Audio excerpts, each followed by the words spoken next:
Hello friends, तो आज हम स्टार्ट करने वाले हैं क्लास 8th का एनसीईआरटी का चैप्टर 2 साइंस का। इसमें हमारा दूसरा चैप्टर है सूक्ष्म जीव, मित्र एवं शत्रु। ठीक है, तो यहाँ पे मैंने जो इंपॉर्टेंट पॉइंट्स हैं उनको हाईलाइट कर लिए हैं, जो आपके एग्जाम के लिए, चाहे वो टीचिंग एग्जाम हो या नॉन टीचिंग एग्जाम हो, सीटेट रिपीटेड कुछ भी हो, तो उससे यहाँ से, क्योंकि ये चैप्टर काफ़ी इंपॉर्टेंट है सूक्ष्म जीव। ठीक है तो ये इससे जो है क्वेश्चन कई सारे आएंगे। ठीक है, तो इसको जो इंपॉर्टेंट पॉइंट्स हैं उनको ध्यान से देखिएगा। चलिए स्टार्ट करते हैं, और साथ ही हमारे चैनल की प्लेलिस्ट में जाकर के आप और सारी वीडियोस को देख सकते हैं। देखिए सूक्ष्म जीव, ठीक है, जिनको हम किससे देखते हैं, माइक्रोस्कोप की सहायता से देखते हैं। वो हमारे मित्र भी होते हैं, शत्रु भी होते हैं, यानी कि उनसे हमें लाभ भी होता है और हानि भी होता है। तो इस चैप्टर में हम पढ़ेंगे उनके बारे में। देखिएगा, सूक्ष्म जीव वे जीव होते हैं जिन्हें हम बिना यंत्र की सहायता से केवल आंखों से नहीं देख सकते हैं। उन्हें हम सूक्ष्म जीव कहते हैं, यानी कि जिनको हम अपनी सिर्फ बेयर आइज, यानी कि जो नंगी आंखों से नहीं देख सकते, उनको हम सूक्ष्म जीव कहते हैं। अब जैसे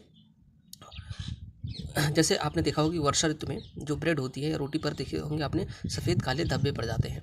ठीक है, तो पड़ जाते हैं। इन धब्बों को आवर्धक लेंस की सहायता से अगर आप देखेंगे तो जो आपको दिखाई देगा वो क्या होते हैं, सूक्ष्म जीव होते हैं। अभी इनके बारे में हम आगे पढ़ेंगे। अब देखिएगा, जो ब्रेड पर उगते हैं, ब्रेड पर उगने वाले जो सूक्ष्म जीव होते हैं उनको हम कवक कहते हैं। याद रखिएगा, ब्रेड पर जो उगते हैं, याद रखिएगा इंपॉर्टेंट पॉइंट है, ब्रेड पर जो उगते हैं उनको हम कवक कहते हैं। अब ठीक है, अब देखिएगा, जो सूक्ष्म जीव होते हैं इनको हम चार भागों में बांटते हैं। सूक्ष्म जीवों को हम क्या करते हैं, चार भाग में बांटते हैं। पहला क्या है, जीवाणु है। दूसरा है कवक। तीसरा है प्रोटोजोआ। और चौथा क्या है, शैवाल। अब ठीक है, इसको ध्यान से देखिएगा, जीवाणु, कवक, प्रोटोजोआ और शैवाल। अब यहाँ पे देखिएगा, विषाणु, कुछ और भी होते हैं सूक्ष्म जीव जिनको हम विषाणु कहते हैं, वायरस, इंग्लिश में कहते हैं वायरस। ये भी सूक्ष्म जीव होते हैं, परंतु ये सूक्ष्म जीवों से भिन्न होते हैं, क्योंकि ये केवल परपोषी मतलब जो किसी दूसरे पर निर्भर रहता है। तो ये परपोषी यानी कि या तो पौधों में या फिर जंतुओं की कोशिकाओं में ही ये रहते हैं और अपना प्रजनन वगैरह करते हैं। ठीक है, तो मेनली हमने पढ़ा जीवाणु, कवक, प्रोटोजोआ और शैवाल। जीवाणु बैक्टीरिया, कवक फंगस, प्रोटोजोआ और शैवाल को कहते हैं एल्गी। और ये विषाणु जिसे हम वायरस कहते हैं, ये भी सूक्ष्म जीव होता है, लेकिन ये कुछ अलग टाइप का होता है, क्योंकि ये परपोषी होता है, किसी दूसरे के, या तो पौधे में रहेगा, किसी पौधे कोशिकाओं में, या फिर जंतुओं के कोशिकाओं में ये रहता है। ठीक है अब देखिएगा, कुछ रोग भी होते हैं वायरस जैसे, जो हमें जुकाम होता है, इन्फ्लुएंजा जिसे फ्लू कहते हैं, और अधिकतर जो खांसी होती है वो किसके द्वारा होती है, विषाणु के द्वारा। ये भी इंपॉर्टेंट पॉइंट है कि जुकाम, इन्फ्लुएंजा, फ्लू और अधिकतर जो खांसी होती है वो विषाणु के द्वारा होती है। उसके साथ ही कुछ रोग जैसे पोलियो है और खसरा, ये भी आपका विषाणु के द्वारा होता है, ये भी इंपॉर्टेंट है। पोलियो, खसरा जो है वो विषाणु या वायरस के द्वारा होता है। अब देखिएगा, अगला पॉइंट क्या है कि अतिसार एवं मलेरिया, ये किससे होते हैं, प्रोटोजोआ। ये भी इंपॉर्टेंट है कि अतिसार एवं मलेरिया प्रोटोजोआ द्वारा होते हैं। ठीक है, उसके बाद टाइफाइड और क्षय रोग जो होते हैं जीवाणु से होते हैं। बैक्टीरिया जिसको बोलते हैं, जीवाणु से। टाइफाइड और क्षय रोग आपका जीवाणु यानी कि बैक्टीरिया से होते हैं, ये भी इंपॉर्टेंट है। इस चैप्टर में बहुत सारे इंपॉर्टेंट पॉइंट्स हैं, इसलिए आप सभी पॉइंट्स को जरूर बहुत ही ध्यान से देखिएगा, नोट भी कर लीजिएगा। ठीक, तो आपको समझ में आ गया कि जुकाम, इन्फ्लुएंजा और अधिकतर खांसी विषाणु से होती है। पोलियो एवं खसरा विषाणु से होते हैं। ठीक है, अतिसार, मलेरिया प्रोटोजोआ से होते हैं। टाइफाइड और क्षय रोग जो होते हैं जीवाणु से होते हैं। नेक्स्ट चलते हैं। तो देखिए, यहाँ पे कुछ जीवाणु दिखाए गए हैं, जैसे ये आपका है स्पाइरल जीवाणु है, ये क्षणनुमा जीवाणु है। ठीक है, अब यहाँ पे देखिए कुछ का आप नाम याद कर लीजिएगा, जैसे स्पाइरल जीवाणु हो गया था, और क्षणनुमा जीवाणु ये बैक्टीरिया है, जीवाणु है। उसके बाद शैवाल, जिसे हम एल्गी भी कहते हैं, इनके नाम है क्लेमाइडोमोनास और स्पाइरोगाइरा, ये शैवाल के ही रूप है। तो इसको याद रखिएगा, एग्जाम में ऐसे पूछा जा सकता है कि क्लेमाइडोमोनास है, प्रोटोजोआ, शैवाल, कवक, फंगस, तो आपको शैवाल होगा। याद रखिएगा, शैवाल को इंग्लिश में एल्गी भी कहते हैं। ठीक, उसके बाद अमीबा और पैरामीशियम प्रोटोजोआ होते हैं, बहुत इंपॉर्टेंट है इन सब, ये मोस्ट इंपॉर्टेंट है, इसको ध्यान रखिएगा। अमीबा और पैरामीशियम क्या होते हैं, प्रोटोजोआ होते हैं। और कवक, जिन्हें हम फंगस कहते हैं, फंगी, ये कौन कौन से हमारे इस राइजोपस है, ब्रेड मोल्ड, राइजोपस, पेनिसिलियम और एस्परजिलस, ये तीनों हमारे क्या होते हैं, कवक होते हैं, फंगस होते हैं। ठीक है, आगे चलते हैं, विषाणु देख लेते हैं।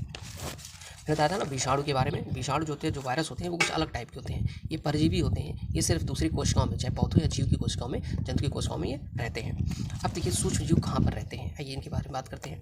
देखिएगा, सूक्ष्म जीव एक कोशिकीय होते हैं, याद रखिएगा, सूक्ष्म जीव एक कोशिकीय होते हैं, जैसे कि जीवाणु, कुछ शैवाल और प्रोटोजोआ। प्रोटोजोआ क्या होता है, एक कोशिकीय होता है, याद रखिए, क्वेश्चन पूछा गया है। प्रोटोजोआ क्या होता है, एक कोशिकीय जीव होता है। बहुकोशिकीय, जैसे कुछ बहुकोशिकीय भी होते हैं, जैसे शैवाल एवं कवक। ठीक है, ध्यान रखिएगा, कवक क्या होते हैं, बहुकोशिकीय होते हैं। ये बर्फीली शीत से उष्ण, यानी कि बहुत ही अधिक ठंडे स्थान पर और गर्म स्थान पर, दोनों परिस्थितियों में ये जीवित रह सकते हैं। ऐसा नहीं है कि ठंडी बहुत ज़्यादा तो नहीं रहेंगे, ठंडी में भी रह सकते हैं बहुत ज़्यादा, और गर्मी में भी रह सकते हैं। यह मरुस्थल एवं दलदली स्थान में भी पाए जाते हैं। जहाँ मरुस्थल होती है रेत, और जहाँ दलदला स्थान होता है वहाँ पर भी ये पाए जाते हैं। ठीक है मानव सहित सभी जंतुओं के शरीर के अंदर भी पाए जाते हैं। हमारे आंतों वगैरह में भी सूक्ष्म जीव पाए जाते हैं और जीव जंतु होते हैं सब में पाए जाते हैं। ठीक, उसके बाद अमीबा जैसा सूक्ष्म जीव अकेले रह सकता है। अमीबा चूंकि एक कोशिकीय होता है, ठीक है, ये सूक्ष्म जीव अकेले भी रह सकता है। कवक एवं जीवाणु समूह में रहते हैं। जो कवक होता है, जैसे आपने देखा होगा रोटी पर जो फंगस लग जाते हैं, बहुत सारे छोटे छोटे ऐसे लगे रहते हैं ना, वो समूह में रहते हैं। और जो जीवाणु है वो भी समूह में रहते हैं। ठीक है, सूक्ष्म जीव हमारे लिए, देखिए अब सूक्ष्म जीव हमारे लिए लाभदायक भी होते हैं और हानिकारक भी होते हैं। अब कैसे लाभदायक है कैसे हानिकारक है वो हम आगे पढ़ते हैं। देखिएगा सूक्ष्म जीव हमारे लिए लाभदायक कैसे हैं। इनसे बहुत सारे खाद्य पदार्थ बनाते हैं। जैसे इनका उपयोग दही, याद रखिएगा सूक्ष्म जीवों का उपयोग दही, ब्रेड, केक बनाने में किया जाता है। देखिए प्राचीन काल में सूक्ष्म जीवों का उपयोग अल्कोहल बनाने में, अल्कोहल जानते हैं ना, अल्कोहल बनाने में किया जाता था। अब देखिएगा पर्यावरण को स्वच्छ रखने में कैसे मदद करते हैं सूक्ष्म जीव क्या करते हैं, जो कार्बनिक अपशिष्ट होते हैं, जैसे सब्जी का छिलका हुआ और पेड़ पौधे सड़ते गलते हैं, उन सबको जीवाणु क्या करते हैं, जो है छोटे छोटे मतलब खाद में बदल देते हैं, छोटे छोटे टुकड़ों में करके खाद में बदल देते हैं, जिनका उपयोग उर्वरक के रूप में होता है। जीवाणु का उपयोग औषधि उत्पादन में भी होता है, कृषि में मृदा उर्वरता को वृद्धि करने के लिए भी होता है। और इसके पहले वाले चैप्टर मैंने आपको पढ़ाया था, याद करिए, उसमें बताया था मैंने, जो फलीदार यानी कि जो तिलहन वाली फसलें होती है, फलीदार जो होते हैं, उनमें एक बैक्टीरिया पाया जाता है जिसका नाम है राइजोपस। क्या नाम है? राइजोपस होता है जो लेग्यूमिनस, फलीदार पौधों को हम लेग्यूमिनस कहते हैं। इसकी जड़ों में पाया जाता है, जड़ों की ग्रंथियों में पाया जाता है। ठीक है, जो जोड़ होते हैं उनमें पाया जाता है।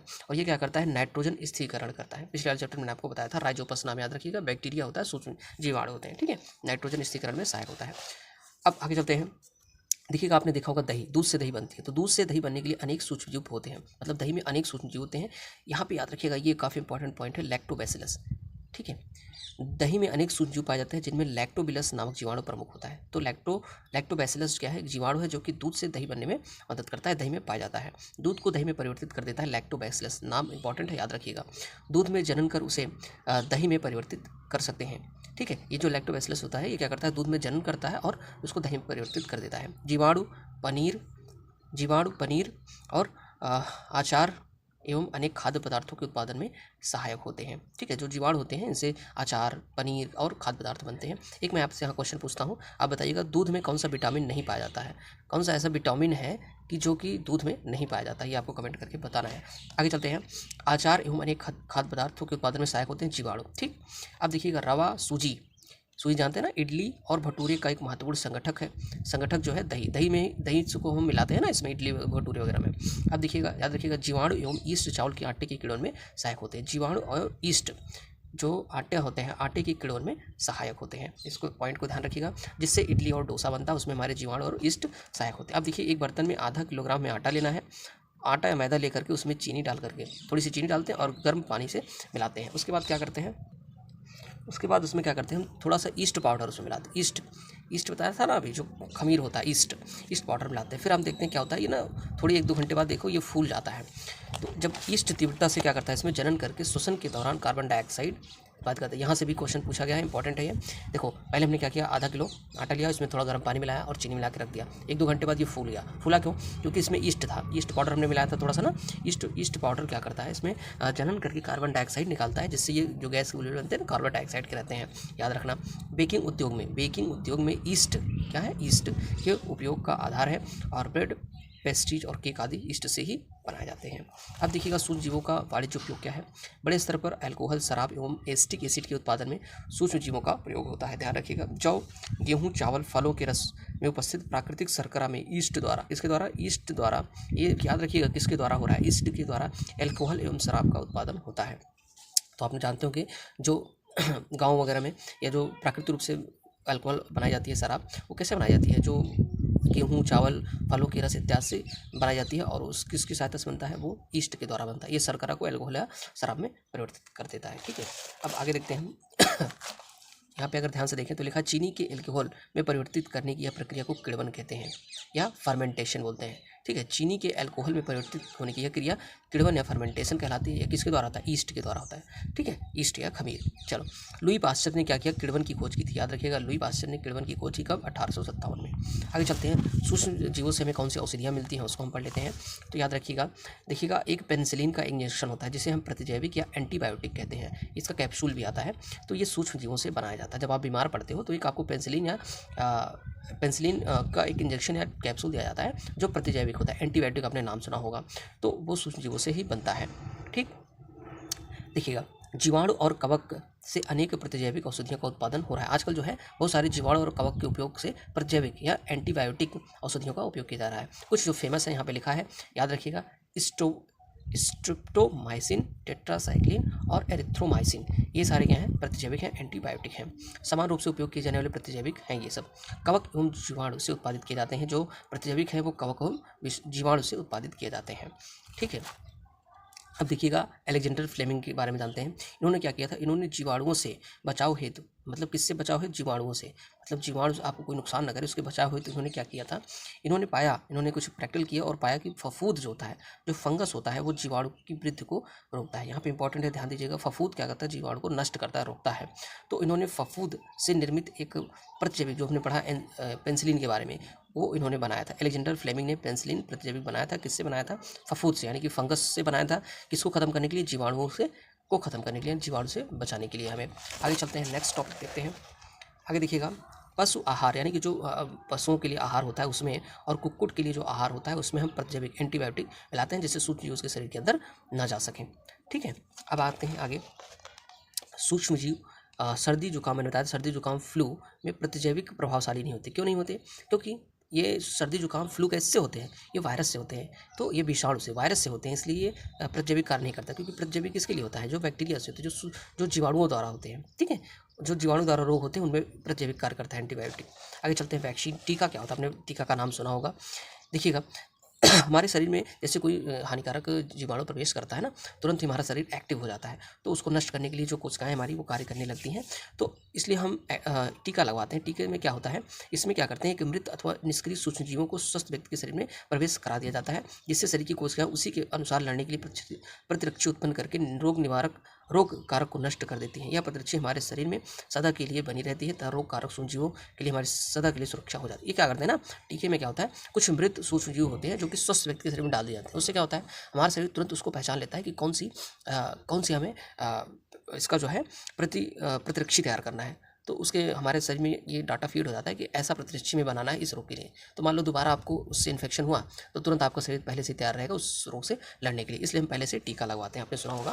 देखिएगा, टीका या वैक्सीन होता है हैजा, यहाँ पे देखिएगा, हैजा, क्षय, चेचक तथा हेपेटाइटिस जैसी बीमारियों के वैक्सीन द्वारा ठीक किया जा सकता है। कौन कौन सी बीमारी, हैजा, क्षय, चेचक। आगे चलते हैं, एडवर्ड जेनर ने चेचक के टीके की खोज की थी 1798 में। याद रखिएगा, बहुत ही इंपॉर्टेंट है ये।